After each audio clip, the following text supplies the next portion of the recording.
Welcome to the Forge Truth Podcast, where we are building great men as God defines greatness. Forge is a movement of men with a mission to help all men realize they are the deeply beloved, redeemed sons of the Most High God.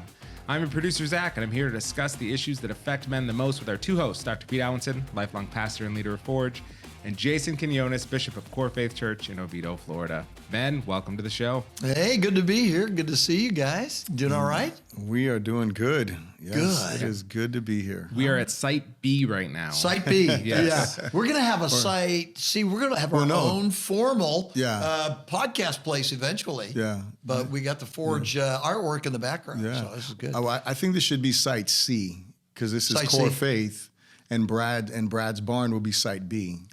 But that's just my thought. We could do it. I like it. I'm good with that. Whatever, you're the bishop, right? You're the bishop. I'll kiss your ring there on that one. Yeah, we are at Core Faith Church right now. This is Jason's church. Yeah. And it's great. You just showed me around. I loved it. Yeah, awesome, man. Yeah. Well, today we are talking about politics. Yeah. We're talking about the election. Yeah. We're talking about our citizenship in heaven and on earth. Yeah. So let's get into it. Pete, why don't you introduce a little bit about what we're going to talk about? Yeah, next week at Forge, or this coming week at Forge, we're going to be doing a talk called A Tale of Two Kingdoms, Christian Citizenship in the Fallen World. And it's really, I've been gratified to see a lot of good pastors talking, a lot of good material out there. We need to talk about that. But, St. Augustine had this idea in his great book, The City of God, that we really as Christians are citizens of two cities or two kingdoms, the city of man and the city of God. And so that brings a wonderful reality that when you come to faith in Christ, you're delivered from, as Colossians puts it, out of the kingdom of darkness into the kingdom of his dear son. And so we're in the kingdom of God. But we still live in different earthly kingdoms. And so how does that work for Christians to be good citizens?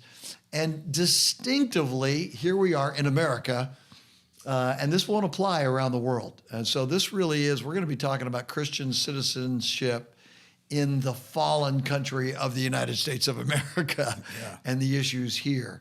So that's what we want to talk about, and the political issues that are upon us. Yeah, because, we have to take what the Bible says and then apply it to our situation because, Jesus was under an empire, right? And he didn't get a vote. The disciples didn't get a vote. But we, as a democracy, especially a representative democracy, we all are kind of a part of this, body of like America. Yeah. So how do you define a representative democracy? What is that? Yeah, so we're a republic, which means that we elect people that actually make the decisions. So, right. So our representatives are the ones that are actually like deciding things. But then we're also a democracy, meaning we vote. Yeah. So we decide things and people by voting. Yeah. So. Yeah. No. I mean, I was going to say we are special. I was sharing with the church. Actually, we did a 3-part series on kingdom over culture. And I did, I talked about I talked about 2 major issues. One of them was obviously us being pro-abundant life and making sure that we're engaging in the fight for life. And then we spoke about the whole transgender and gender situation. We had Mark Nelson, and he shared his testimony with us. Good. But before that, I shared a few things. Preachers have to preach extra sermons when they're not preaching. So I shared for about 20 minutes. And then the last sermon I was actually going to do on the topic of immigration. But I decided to go a little bit deeper. And so one of the points that I made in there was that we have the right and the responsibility to be part of the legislative process in our nation. Yeah. Because when we think about the whole election scenario, we always get caught up in the people we're putting in office, which is very important, right? I think like that's I mean, I'm saddened by the choices that we have, if I'm completely honest, because I feel like it's just indicative of where we are as a nation, right? And so, but it's so much bigger than that. Like in Florida right now, we're dealing with Amendment 3, the legalization of recreational marijuana, which I think is stupid. And somebody was probably high when they decided to do this, and that's why they have that. And being a former weed head, I can speak to that. But anyway, but even worse is Amendment 4. And the truth is that we have this great opportunity to be part of instituting laws in our land. And so one of the things that I am extremely, and I hope that other Christians can at minimum agree with me here, I am extremely grateful for the presidency of Donald Trump in his first term because of the Supreme Court justices that he put in place. Yeah. Because if he had not put those Supreme Court justices in place, Roe v. Wade would have never been overturned. And again, I said this in our church, that wasn't some radical folks that were put on the bench so that way they could overturn this. Ruth Bader Ginsburg said that she feared the day that the Roe v. Wade decision would be challenged legislatively because it was bad decision making. You know, people were legislating from the bench when they made that decision. Exactly. You know, it Harry wasn't Blackmun was the Supreme Court justice that brought that up. Right. And it was judicial legislation. Right.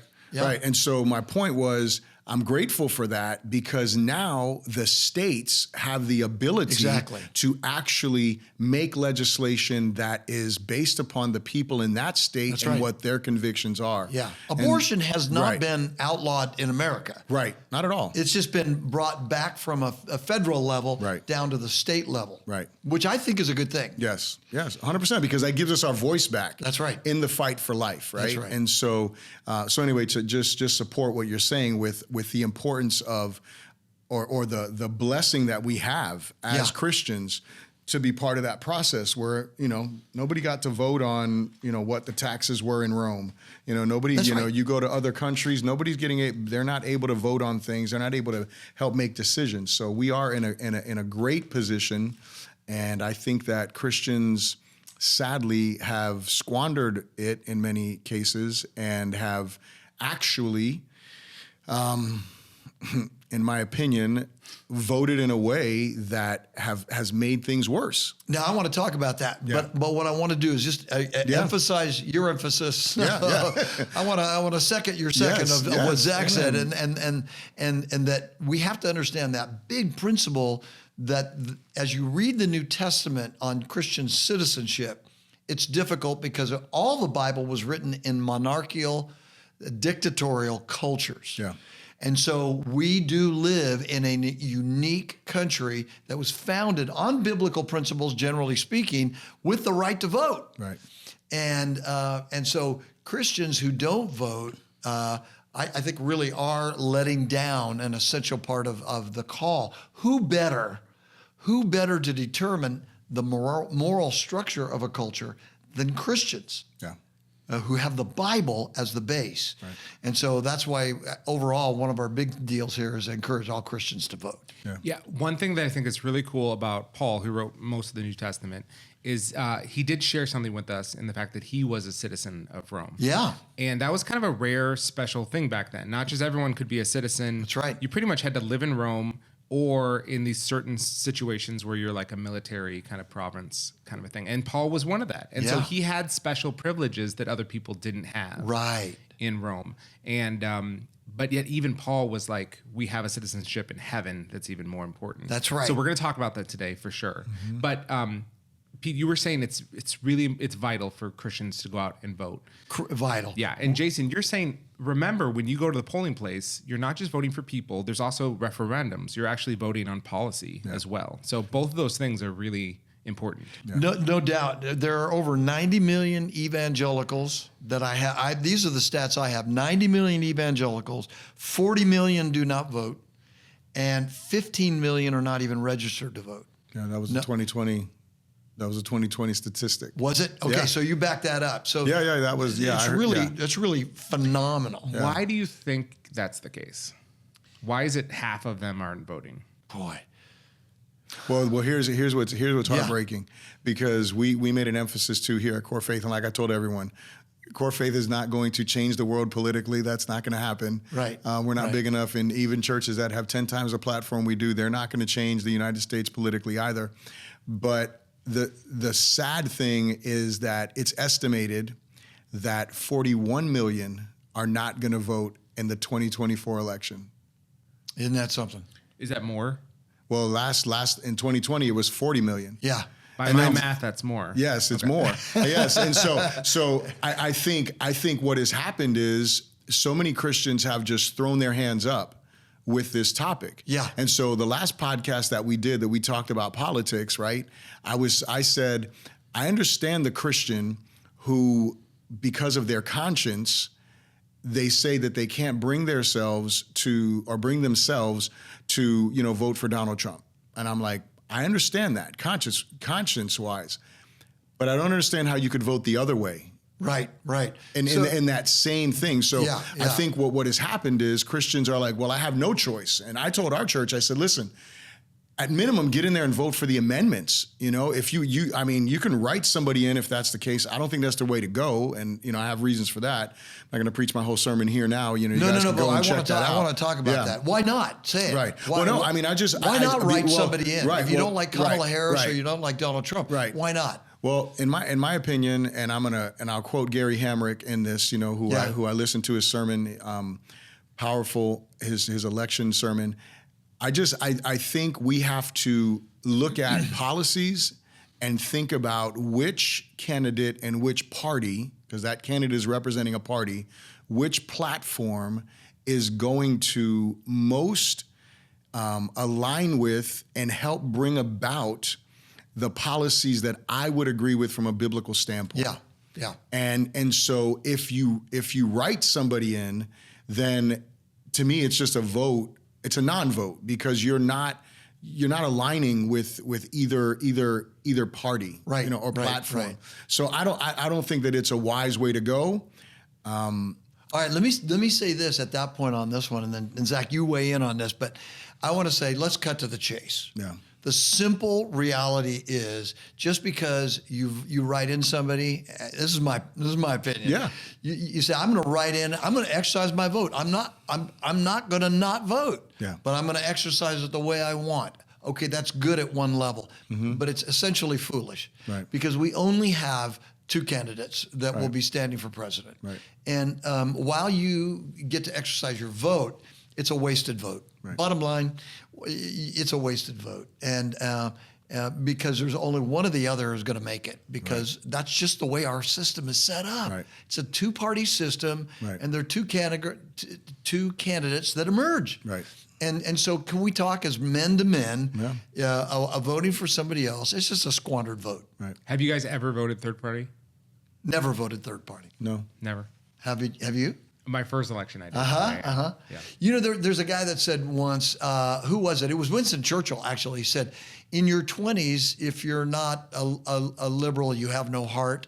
But if you're in your 40s and you don't vote conservative, you have no mind. So I get the youth thing. Yeah. I get the youth thing, and a big heart, and we tend to be liberal when we're young. I voted for Jimmy Carter.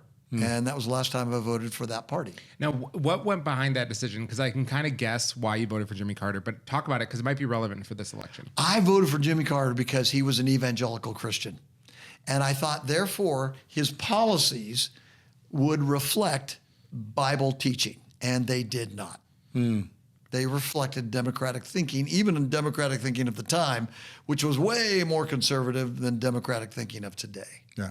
So what do you say to someone that is trying to weigh out, should I vote for someone based on their personal character versus what policies they represent? Yeah, that's a good point. What do you think? Yeah. Wow. Well, I mean, I think, for me, I have to say this, I had a conversation. I was having a conversation with someone about this exact thing who is a Democrat. I had actually two conversations, but the rhetoric is so loud. The noise is so loud. But here's the truth. The truth is you have 4 years to look at. You have 4 years of policies to measure and say, okay, this is what happened with 4 years of Donald Trump. Now, let's just forget January 6th, because everybody brings that up, and that's like this big thing. That's another topic, but because I know some people are thinking that right now when I just said that. I think that that's noise as well. 4 years of policies under him. What were the gas prices? What were the food costs? What happened under those 4 years? Immigration. Where were we with wars? Like, I mean, you have to look at that and you have to say, forget the noise. They were threatening World War III under his 4 years. Guess what? We're looking like World War III right now, and he is not in office. I mean, let's just keep it like 100, like when we're having this. And then you look at the last 4 years, and you have to say, man, the policies that were, so those are practical things that I mentioned. But when we get down to the moral stuff, I think for me, that's the deal. When we talk about abortion, when we talk about transgender things, when we talk about those ideologies that are being pushed, I said to someone, I said, I think that there is a demonic agenda. I just realized I just had 3 conversations, but I've had a few conversations on this. But I was telling them, that there is a demonic agenda that is underlying the Democrat platform. That's what I told them. And they were like, well, no, they're both demonic. And I'm like, I could say one is ungodly because I want to make it clear because I need people to hear. There's no Christian party. There is no this is the Christian party. That is not what I believe. And that's not what we're saying. Right. But people want to say that, right? Yeah. Like that's the noise. And so I just think that. I think when you look at this, I think you have 4 years to measure. And I think from a practical standpoint, you have to say, man, I would love to go back to those 4 years on a practical standpoint, minus COVID, right? And when I look at the moral stuff, me as a Christian, my heart breaks when I think about all of the transgender stuff that has been pushed hard over these last, 4 years. And there's so much associated with that we could talk about. So what you're saying is that you're more policy versus 100%. person. Yes. So that even if you don't particularly like the person, are you the same? Because I'm the same place. Well, here's the thing: is people are always going to fail you, right? We're never going to elect a perfect person to office. That's right. And in fact, I mean, you could probably go through all the presidents, and if you really knew what was going on with them, it'd probably be a pretty bad representation of humanity. It really would be. Yeah. In fact, it would be interesting to do that at some point in a podcast because we tend to exalt those past presidents who are dead, even guys like Wilson and, who really had some horrible policies, et cetera, et cetera. I'm the same way. I'm not voting for a pastor. I am not voting for the nicest person in the world, but I am voting values. Yeah. So my vote is my values. Right. And I think we have to take some emotion out of this. Yeah. I don't particularly, even though there's aspects of Donald Trump that I really like, and there's aspects that I don't like. Like the other night at the Al Smith dinner, I watched part of that. I watched that too. Did you? Yeah. It's like I cringe. My wife wanted to watch the whole thing, and he makes me cringe at times. Other times, I just love what he does. Like I love that he got popped into a McDonald's yesterday. Right. I think that's cool. The fascinating thing is that the most blue collar, white collar president we've ever had is a billionaire. He's a billionaire, and he's much more relatable to many of the other elites that are out there. On the other hand, Kamala Harris, I think she's a pretty lady. I like that she's got a great smile. Right. Some people call her laugh as a cackle. Yeah, it's a little cackly, but she laughs. And yet, do I particularly like her? I hate her policies. I don't hate her. Here's what I want to say to those men who say, I hate Donald Trump or I hate, Kamala Harris. We as Christians are called to love our enemies. Right. And I think it's entirely inappropriate. And I have some Christian friends who said, I hate Donald Trump and I will not vote for him. Right.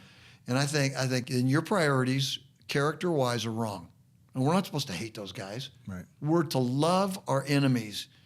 And so you need to deal with your emotions. And I don't want to hear you say, I hate Donald Trump or I hate Kamala Harris. Right. You can say, I hate their policies. Right. But get it real. And that's my exhortation to Christian men. Yeah. Stop saying that. All right. Every part of your heart that holds hate for a person is a part you haven't surrendered to Jesus. Totally. Right. Well said. Right. And you're not following Jesus when you say that. And when you say that as a Christian man, I hate Donald Trump, I hate Kamala Harris, you are not setting the example of a godly man to anybody. Right. All right. Okay. Yeah. There it is. I'm passionate about that. I believe that from the bottom of my heart. Well, so we're talking about policies and values. Yeah. Let's talk about some of those things. Of course, in Florida, it's you got to vote no on 4, Right. of course. Right. Interestingly, on 3 that legalizes marijuana in a unique way, circling back to that, and then we should deal with some other issues. That one is interesting. Our governor is against 3, but I've heard chiefs of police that are saying we're for 3 because that means we won't have to enforce, going after a guy we pull over and he's got an ounce of pot in his car. We don't have to write him up and do all that stuff. Yeah. But then I've be heard, lazy. What's that? So be lazy. Be lazy. but then I've heard emergency room doctors saying, no, you got to vote against 3 because kids are getting it, ingesting pot, and dying. Right. What do you guys think? Yeah. Well, I mean, I'm the expert, right? Because I was formerly known as the bluntologist, if you didn't know. And so I was very much involved in this. That's always in the back of my head when I look at you. Yeah, right. The bluntologist. Yeah. Bishop, the bluntologist. Yeah. So I just got a different B, Went from bluntologist to bishop. So there it is. Oh my goodness. Oh man, you guys know too much about me already. But anyway, I think that when you look at the recreational side of it, when I thought about this, I was like, man, this is just about I'm looking at it from a spiritual standpoint. Like, what's the plan of the enemy? What's the idea? It's just to weaken people. Because, when I smoked weed, and most people that do, it makes you chill, it makes you relax, it makes you not vigilant. Everything the Bible says we should be, right? Like we should be vigilant, we should be sober-minded. I was none of that, right? Yeah. Like I was none of that. And so this automatically brings you into a state of vulnerability, right? You're not jumping to the defense. I'm thinking about defending families, defending a nation. I would love to be an army that's coming against a bunch of people that are high. And, you think Totally. about that, right? So I look at that. I think it's stupid. I mean, I'll say this, I think in the last presidential election, I'm not sure, might have been 2016. It may have been that one where we had the amendment for the medical marijuana. Now, I voted yes on medical marijuana because I feel like there are uses. At that time, we had somebody in our church who, he was a kid who had brain surgeries. Those brain surgeries led to major seizures, and they were trying to deal with that. And his doctor said, listen, I would say, we've tried a bunch of different medications, but one that we have seen success with is the medical marijuana. And because we were in the middle of that, from a standpoint of compassion, I felt like, I think that would be a good thing. Now, we're a house divided on that. My wife couldn't believe I voted yes on that. But on this particular Amendment 3, we are house united. Like, no, and no. Like, you can't make this legal. And then there's other things, like when you actually listen to the negatives to that particular amendment, where there is protections, it's a big pharma, type idea where there's going to be one group of people who own this, and it's going to be legalized in that sense, and then they're protected from any ramifications of anything that happens to them. It's like, no, like that, those things shouldn't be part of our laws, right? So that's where I'm at on that. Yeah. I think it's foolish. Well, Zach, you're the youngest one among us. What do you think? Yeah. So I have never tried any drugs in my life. I was never called the bluntologist. Wow. And so this is not really my wheelhouse or anything like that. As far as the ramifications for society, I don't know. I mean, I've heard people say that more people smoke marijuana than cigarettes now. Is that true? I don't know that stat. I've heard the same thing. I mean, I've never studied it, but it seems a lot of people smoke pot. I mean, my kids used to say when they were in high school, said, "Dad, everybody smokes pot." So I think a lot of people do, and I think that I'm with you from the standpoint of I think our leaders ought to call us to a higher standard. And so they tried to, during Prohibition in the 1930s, 1920s and 30s, they tried to outlaw something that had already been legal for generations, for hundreds of years, alcohol. And that was a failed project, okay? But I think when you look at that, this has been legal. Let's keep it this has been illegal. Let's keep it that way and call our people to a higher standard. I think our public officials ought to be saying, guys, drink less. Do not smoke pot. We need people who are alert and smart. We're competing with the world, and it dumbs us down. And I think that's what Christianity does, is it calls people to a higher standard. Don't do that, not because it's fun. There's a lot of sins that are fun, Right. but that will destroy you. Yeah. And so I want to create, and I think God wants to create great people. And so for me, it's dumbing down America. I think one of the questions is also, they say, well, it's proven that marijuana is not a gateway drug, that if you start smoking pot, you're going to go on to heroin or coke or something else and blow your brains out. It may not be proven to be a gateway drug, but it is a dumbing down drug. And so I don't know. So there's that. But there's a lot of issues, right? I've never heard somebody. I mean, I know you're quoting someone, but I've never heard somebody say, "Yeah, it's not a gateway drug."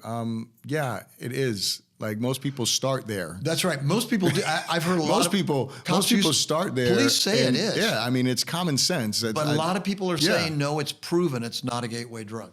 And I haven't read that. So No, I just, I mean, just, again, from my experience within the industry, your life. right? Everybody that I knew, for me, it was a gateway drug. If I would have never smoked weed, I would have never tried any other drugs that I did try, right? You tried a bunch. Yeah, we won't talk anymore about my drug addiction, but This episode is getting very interesting. I know, it's fascinating. Yeah. it's time to wrap up, Zach. I think you were wrapping up. We I'm got just plenty kidding. of time for you, Jason. We got plenty of time on this one. Absolutely. I have a checklist here that I want to go Yes. through with you. Well, yeah, right. Bishop's sordid history. Okay, let's talk about a couple other things. We moved along, and we could go a little bit longer in this podcast because this vote is crucial. I think.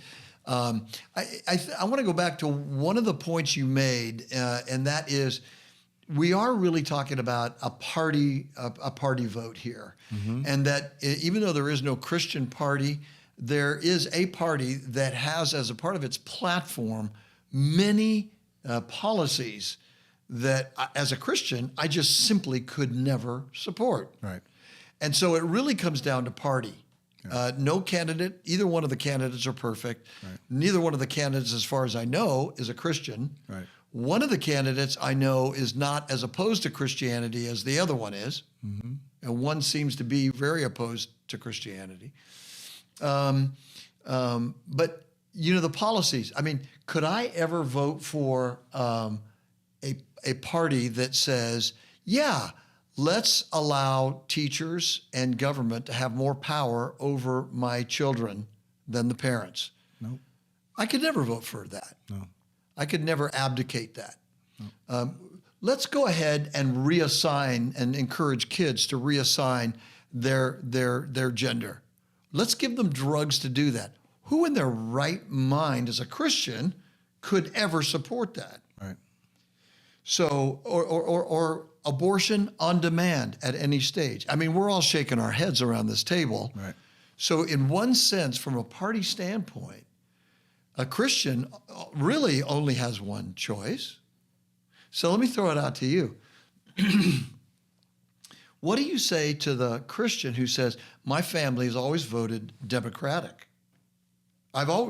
We've always been Democrats, and they're not perfect, but it's been what our family has done. What do you say to a Christian like that? Well, I mean, I had someone that I love dearly and I respect greatly. Years ago, we were having a conversation, and they were like, Bishop, I was born a Democrat. I'm going to die a Democrat. And I said, okay.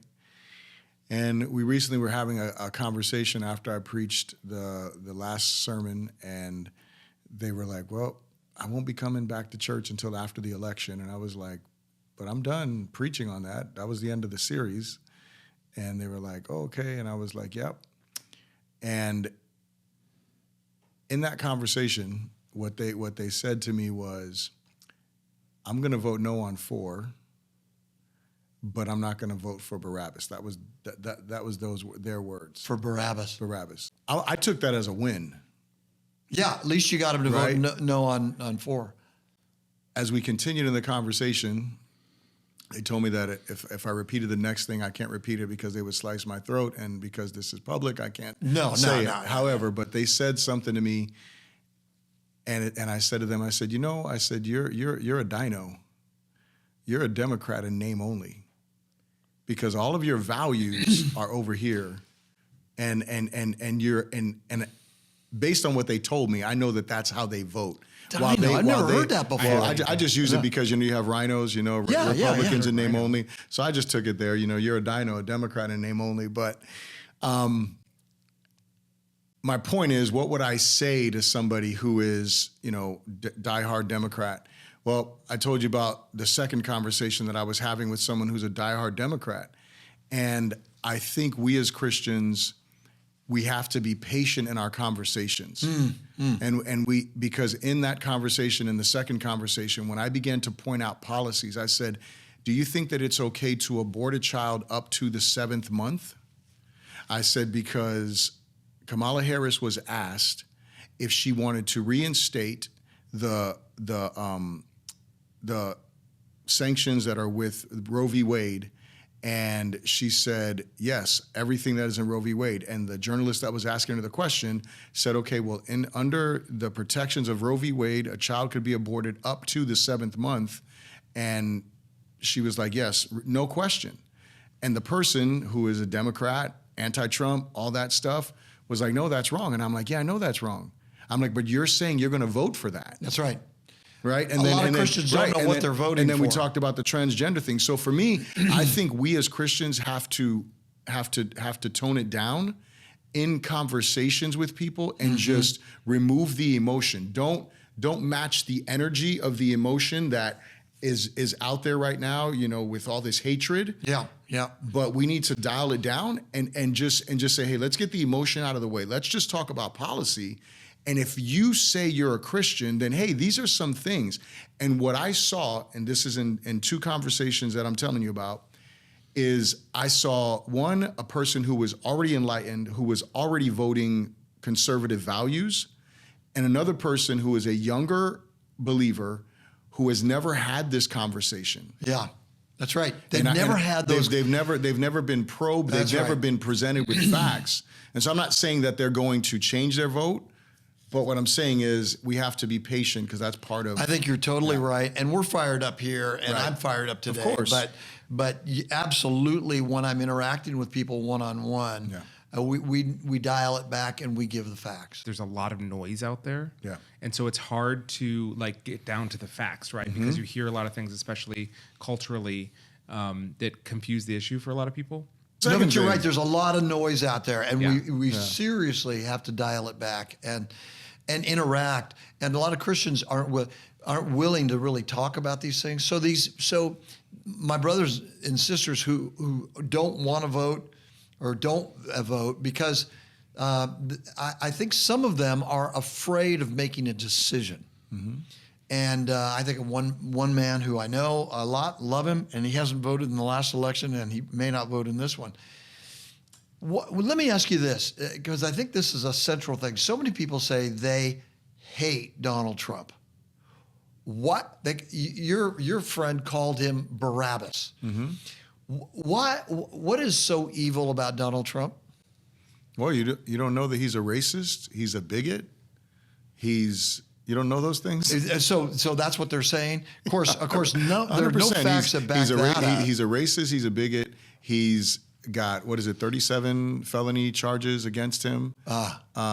He was the insurrectionist leader, and it was January 6th. No matter what he said. Do you think January 6th is the big deal? Do you think? Well, I think that's the big talk. That's the biggest talking point that we have. And so shame on every single person who broke into the Capitol that day and made this a talking point. Like, seriously, like it wasn't everybody. It was a few people. Even though we know that you know, Capitol Police were letting them in and 100%, FBI agents 100%. were in. Well, they among the should have went in and waved the American flag. They shouldn't have broken anything. They shouldn't have desecrated anything. They shouldn't have done stupid stuff in there. Well, I they agree could have with walked that. in, right? You know, and so they, you know, because there's obviously things that happened that shouldn't have happened, but we've seen video footage that, you know, show them doing stupid stuff. And unfortunately, that's all that's going to get played on the mainstream media, right? And then, you know, you have the kangaroo court, you know, where they're showing everything January 6th and, you know, making Christians believe, you know, these things. So I think that those are, anyway, man, I was just being totally facetious. I know, but January 6th is the biggest reason? January 6th is the biggest proof that he is a threat to democracy. That is two things, January 6th and the federal stuff, not the recent stuff that has come against him from a legal standpoint. That his opponents have brought him into court for. Right. That he's been exonerated on. Right. Yeah. And then this the civil case, you know, like all of those things are the issues. Okay. And then when he says something, you know, that is misconstrued, that half the time has been debunked 65 times over and over and over, and then he's a racist for those things. So, and I hate even talking like this, and I'll be honest with you, just like I said to the friend that I was having this conversation with, I don't want to come across as a Trump sympathizer. Right. Because on a personal level, I mean, I think he's a jerk a lot of times, you know? Like I said, at the Al Smith dinner, I was like, I was cringing. Right. I didn't want to listen to the rest of it. Right. You know, don't say that. Don't go that way. Right. And yet other times when he's talking about policy things, Right. I go, okay, that's good. That's good. I'm for you. And he's funny sometimes. I mean, I think he's hilarious and not cringy, you know, but yeah.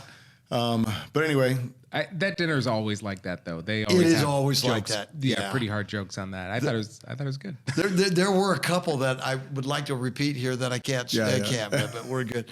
So on a values thing, so all right. Well, we're kind of pushed our envelope on time on this, but it's really a values thing, and I guess I would want to sum up by saying, if you're a Christian, make a decision and vote policy. Don't squander your vote. Don't not vote. Vote policy. Yeah. Because who better to vote policy in America than Christians who have the Bible as our moral base? Otherwise, you're leaving it to someone else. Yeah, that's right. Anyone want to make a prediction? We're going to be immediately, fact checked on this. So, anyone want to make a prediction? Yeah. All right. Let's. That would be fun. Let's do it. You've got a wager for $100,000, right? $100,000. Yeah. One of our staff members is. He says they will never let Donald Trump in there, and I said, okay, I got $100,000 saying he'll get in. It's just a fun bet. Yeah, man. It's very close by everybody's standard. Yeah. I mean, I think it's close. Years ago, I said they'll never let him be president again. It'll never happen. They have a horrible candidate running against him, popularity-wise. The fizzle is gone. I'm hopeful that he will win. Policy-wise. But that's it. I'm hopeful. Is that a prediction? I don't want to give a prediction. You're not a prophet. I'm not. You're not a on prophet. this, I do not have a thus says the Lord. So, what about you, Zach? I think Trump's going to win. Okay. Yeah. What about you, Pete? I do think he is, and I think it's because there's so many disaffected people, and it really is the economy, and I do think that's hurt so many people, and giving so much money away to other countries that has been done in this administration. And so much involvement in wars.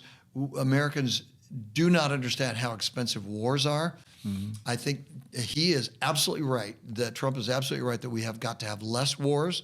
The military-industrial complex is out of control, I believe. And so I'm hopeful from those many, many perspectives. But we pray as God's people extending God's kingdom, that ultimately we know that whoever wins is not going to stop the extension of Christ's kingdom. Yeah. And that's what we live and breathe and fight for, and we will die for, all three of us.